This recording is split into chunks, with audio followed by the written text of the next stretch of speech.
এই যে বন্ধুরা চিংড়ি মাছ।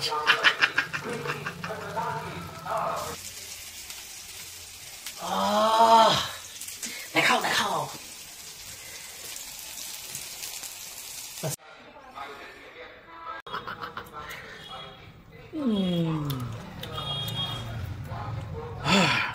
It feels like heaven. কি বন্ধুরা সবাই ভালো আছেন তো? তো বন্ধুরা দেখুন, আজকে দেখুন আমাদের কাছে রয়েছে হচ্ছে পেঁয়াজ কলি, যেটা শুধুমাত্র এই শীতকালেই পাওয়া যায়। আর বন্ধুরা এই পেঁয়াজ কলি আর চিংড়ি মাছের যে কম্বিনেশন, জাস্ট ফাটাফাটি। তো চলুন রেসিপিটা শেয়ার করি।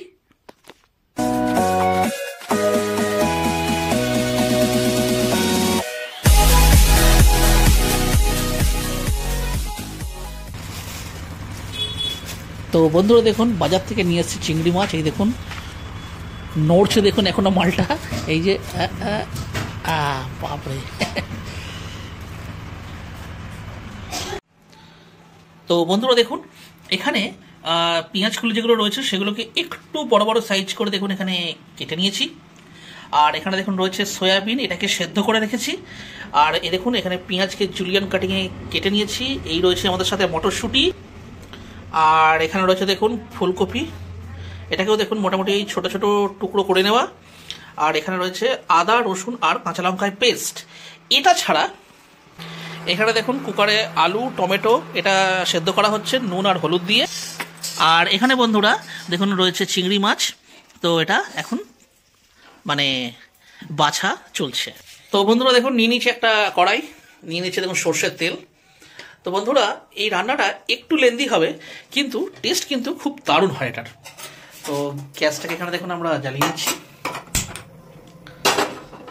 তো বন্ধুরা সবার প্রথমে আমাদের যে কাজটা করতে হবে, এই যে সয়াবিন যেটা সেদ্ধ করে রাখা আছে, এটাকে প্রথমে আমাদের সামান্য একটুখানি লবণ দিয়ে ভেজে নিতে হবে। তো বন্ধুরা দেখুন এখানে তেলটা কিন্তু গরম হয়ে গেছে। আর এই সময় দিয়ে দিচ্ছি সেদ্ধ করে নিংড়ে রাখা সয়াবিন।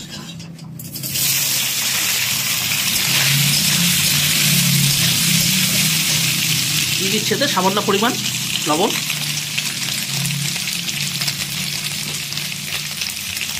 আর দিয়ে দিচ্ছি সামান্য পরিমাণে হলুদের গুঁড়ো দিয়ে এবার এটাকে একটুখানি লাল লাল করে ভেজে তুলে নেব।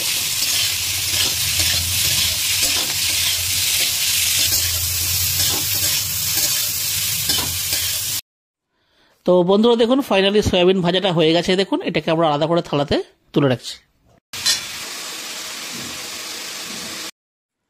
তো বন্ধুরা আমাদের সয়াবিন ভাজাটা হয়ে গেছে। এবারে এই কড়াতে দিয়ে দিচ্ছি সামান্য পরিমাণ একটু তেল, জ্বলিয়ে রাখা তেল।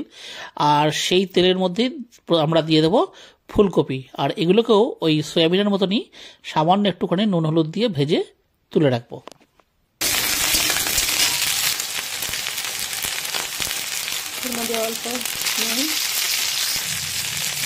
অল্প হলুদ দিয়ে ভেজে নেব।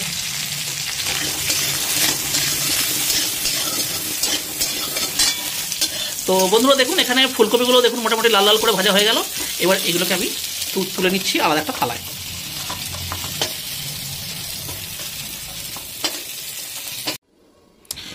তো বন্ধুরা এখানে একটা বিষয় একটু দেখিয়ে দিই। এই যে দেখছেন ছোট সাইজের যেটা, এই যে এইটা, তো এই রকম ধরনের যদি মানে পেঁয়াজকলি হয় তাহলে এগুলো কিন্তু শুকিয়ে আরও ছোট হয়ে যাবে। সেই জন্য বন্ধুরা এই যে এই সাইজগুলো দেখছেন যে একটু যে মোটা মোটা রয়েছে, এইরকম সাইজের যে পেঁয়াজকলিগুলো সেগুলো দিয়ে কিন্তু তরকারিটা খুব ভালো হয়। তো বন্ধুরা দেখুন এখানে এটা তুলে রেখেছি।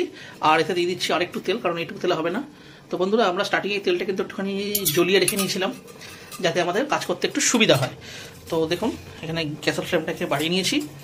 আর এই তেলটার মধ্যে প্রথমে দিয়ে দেবো বন্ধুরা দেখুন পেঁয়াজ এখানে যে কেটে রাখা রয়েছে জুলিয়ান কাটিংয়ে, এই পেঁয়াজটাতে আমরা দিয়ে দেবো। দিয়ে দাও।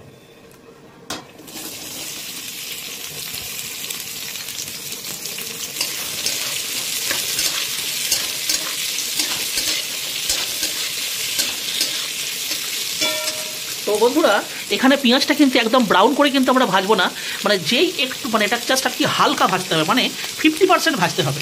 যেই এটা পিঙ্ক কালারের হয়ে যাবে আমরা তখন এখানে কেটে রাখা যে পেঁয়াজ কলি সেটাকে এর মধ্যে দিয়ে এবারে তারপরে দুটোকে একসাথে ভালো করে ভেজে নেব। তো বন্ধুরা দেখুন এখানে আমাদের পেঁয়াজটা কিন্তু ভাজা চলছে।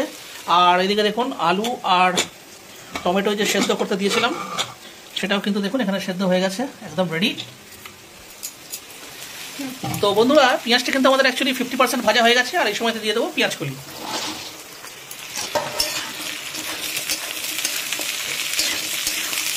বন্ধুরা ফ্লেমটা কিন্তু হাই রয়েছে, আর হাই ফ্লেমেই কিন্তু ভাজতে হবে, কারণ বন্ধুরা যেহেতু এতে পেঁয়াজ কলি দিয়ে দেওয়া হয়ে গেছে, এখন যদি মানে গ্যাসের ফ্লেম যদি কমিয়ে দিই তাহলে কিন্তু এই পেঁয়াজ কলি থেকে প্রচণ্ড পরিমাণে জল ছেড়ে দেবে। তো সুতরাং এটা কিন্তু হাই ফ্লেমেই কিন্তু ভেজে নিতে হবে।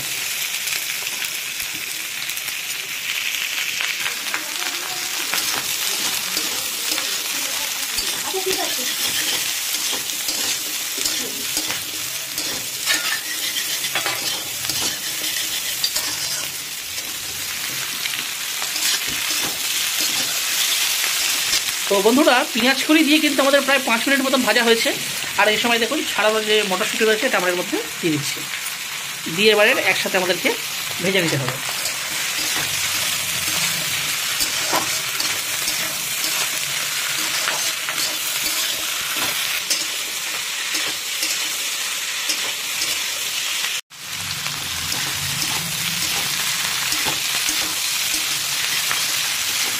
তো বন্ধুরা এখানে পেঁয়াজ কলিটা তো ভাজা চলছে, ততক্ষণ চলুন আমরা বরঞ্চ মশলাটা রেডি করে নিই। তো বন্ধুরা দেখুন এখানে তো আদা রসুন আর কাঁচা লঙ্কাতে পেস্ট আমরা তৈরি করে রেখেছি, আর এখানে নিয়ে নিয়েছি কিছু গুঁড়ো মশলা। এ দেখুন লবণ, এখানে নিয়ে নিয়েছি হলুদ গুঁড়ো, নিয়ে নিয়েছি লঙ্কা গুঁড়ো, আর এটা হচ্ছে বন্ধুরা জিরে গুঁড়ো। ব্যাস এইটাই লাগছে বেসিক মশলা, আর কিছু মশলা এতে যাবে না।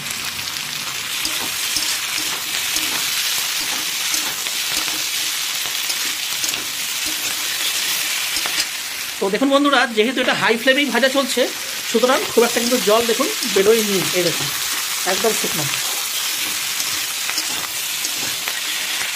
তো এটা মোটামুটি আরও 5 মিনিট মতন ভাজা হবে, তারপরেই দিয়ে দেবো এই মশলাগুলো।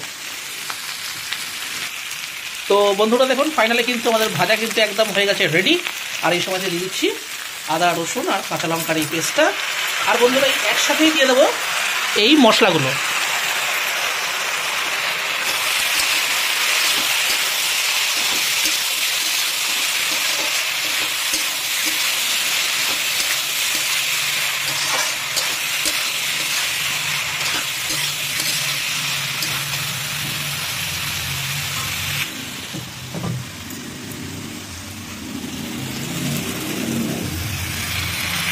দিয়ে দিলাম সামান্য পরিমাণ জল।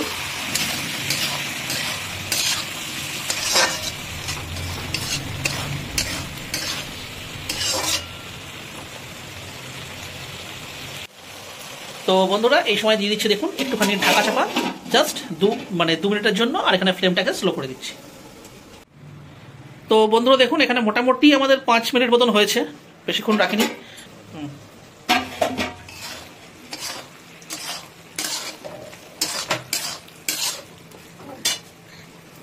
তো এখানে দেখুন গ্যাসের ফ্লেমটাকে হাই করে দিচ্ছি আবার।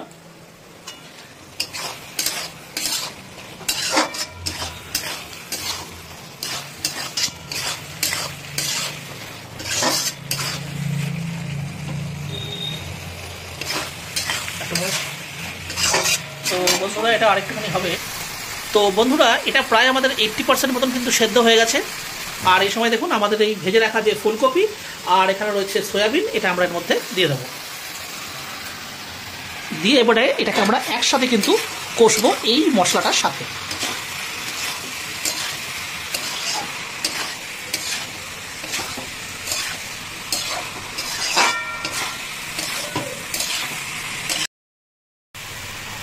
তো বন্ধুরা ওদিকে রান্না তো চলছে। তো বন্ধুরা এই যে পেঁয়াজ কলির যে তরকারিটা হয় এটা কিন্তু দুভাবেই হতে পারে। একটা আমরা যে পদ্ধতিতে দেখাচ্ছি শুধুমাত্র পেঁয়াজ রসুন দিয়ে, সেভাবে হলে তো খুবই ভালো হয়। আর একটা হয় বন্ধুরা চিংড়ি মাছ দিয়ে। তো যেহেতু আমাদের বাড়িতে ভেজ নন ভেজ মানে দু প্রকৃতিরই মানে আর কি মানুষজন রয়েছে, তো আমরা সেহেতু তরকারিটা মানে যখন আর কি তৈরি হয়ে যাবে তার একটু আগেই মোটামুটি কিছুটা পরিমাণ ওদের জন্য তুলে রাখবো যারা মাছ খায় না, আর বাকিটাতে আমরা এতে চিংড়ি মাছ ভেজে মিক্স করে দেবো। তো বন্ধুরা এই যে টমেটোটা এটার মধ্যে দিয়ে দিচ্ছি।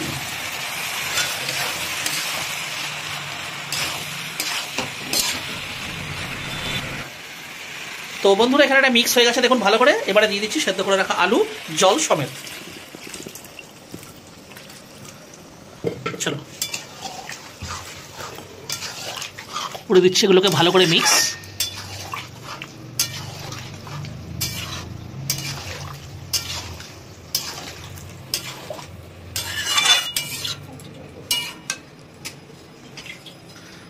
দিয়ে দিচ্ছি এটা ধুয়ে জলটা আর একটু ভালো করে দেবো একটা মিক্স।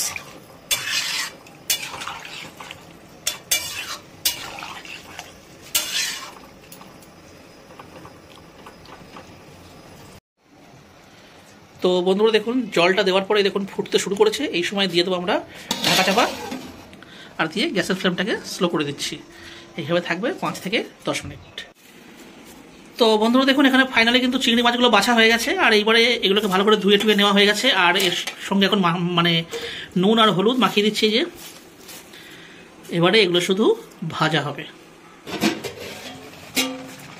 ওয়াহ সুপার। তো বন্ধুরা এটা আমরা আপনাদেরকে দেখাচ্ছি 15 মিনিট পর, আর মাঝখানে জাস্ট আমরা ঢাকনাটা সরিয়ে একবার চালিয়ে নিয়েছিলাম এইভাবে।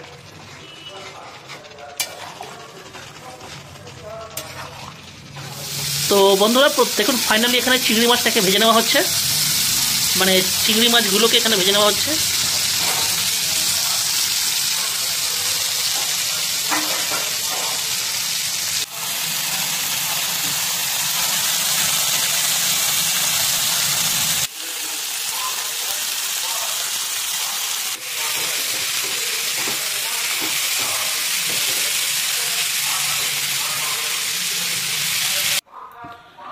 তো বন্ধুরা দেখুন এখানে ফাইনালি কিন্তু চিংড়ি মাছগুলো দেখুন ভাজা হয়ে গেছে, আর এবার এটাকে এই তরকারিতে আমরা মিশিয়ে দেবো।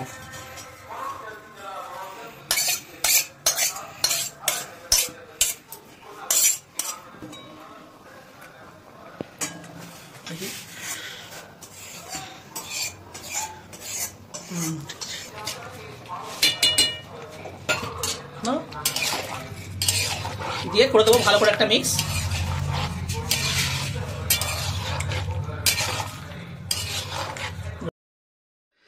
তো বন্ধুরা এই যে আমরা চিংড়ি মাছ যেটা এর মধ্যে মিক্স করছি, এই চিংড়ি মাছটা মিক্স করার আগে মানে যারা মাছ খাবে না তো তাদের জন্য একটুখানি তুলে নিয়েছি আগে, আর বাকিটাতে দেখুন মিক্স করে দিলাম। আর এখনো অবধি কিন্তু একটু মানে ঝোল ঝোল মতন রয়েছে দেখুন। আর এই চিংড়ি মাছটা এবার ওতে মানে এই যে আমরা মানে চিংড়ি মাছ প্লাস চিংড়ি মাছ ভাজার যে তেলটা সেটা সমস্তটাই এই তরকারির সাথে মিশিয়ে এবার এটাকে একটু স্লো ফ্লেমে কিছুক্ষণ ঢাকা চাপা দিয়ে রান্না করতে হবে। কেন না, তাহলে কি হবে না চিংড়ি মাছ ভাজার মানে চিংড়ি মাছের যে একটা ফ্লেভার সেটা ওই পুরো তরকারিটার মধ্যে কিন্তু মিক্স হয়ে যাবে। আর যদি শুধুমাত্র চিংড়ি মাছ ভাজাটা মিশিয়ে যদি আমরা এখন নামিয়ে দিই তাহলে কিন্তু এই তরকারিতে সেই চিংড়ি মাছের স্বাদ কিন্তু মানে খুব একটা আসবে না। তো এখানে আমরা লবণটা একটু টেস্ট করে নিলাম, দেখলাম একদম পারফেক্ট আছে। আর গ্যাসের ফ্লেমটা দেখুন স্লো করে দিচ্ছি, আর এখানে দিয়ে দেবো এবারে ঢাকা চাপা। তো বন্ধুরা এখানে আমরা বেশিক্ষণ নয় শুধুমাত্র 5 মিনিটের জন্যই রাখলাম। আর এই দেখুন একদম দারুণভাবে কিন্তু চিংড়ির সেন্ট বেরোচ্ছে। এখানে গ্যাসের ফ্লেমটা আমরা হাই করে দিলাম, করে দিয়ে এবারে এই যে এতটা পরিমাণ যে মানে এতে ঝোল রয়েছে এতটা রাখবো না, একটু হালকা কিন্তু শুকনো করে দেবো।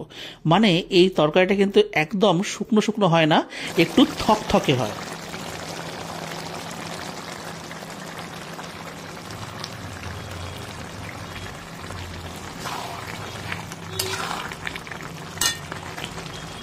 তো বন্ধুরা এখানে আমরা গ্যাসের ফ্লেমটা অফ করে দিচ্ছি, আমাদের রান্না কিন্তু কমপ্লিট, আর জাস্ট গরম ভাতে একদম জমে যাবে। তো বন্ধুরা তাহলে আজকের ভিডিওটা তাহলে আমি এখানে শেষ করছি। যদি আজকের আমাদের এই রেসিপিটা আপনাদের ভালো লেগে থাকে তাহলে অবশ্যই ভিডিওটিকে লাইক দেবেন। চ্যানেলে যদি কোনো নতুন বন্ধু এসে থাকেন তাহলে চ্যানেলটিকে সাবস্ক্রাইব করে অবশ্যই আমাদের পাশে থাকবেন। তাহলে আবার দেখা হচ্ছে অন্য কোনো ভিডিওতে অন্য কোনো রেসিপির সাথে। ততদিন পর্যন্ত কিন্তু নিশ্চয়ই ভালো থাকবেন। টাটা। ভাল লাগে হাতে তোর হাত ধরে ভাবনা তো আসে দিন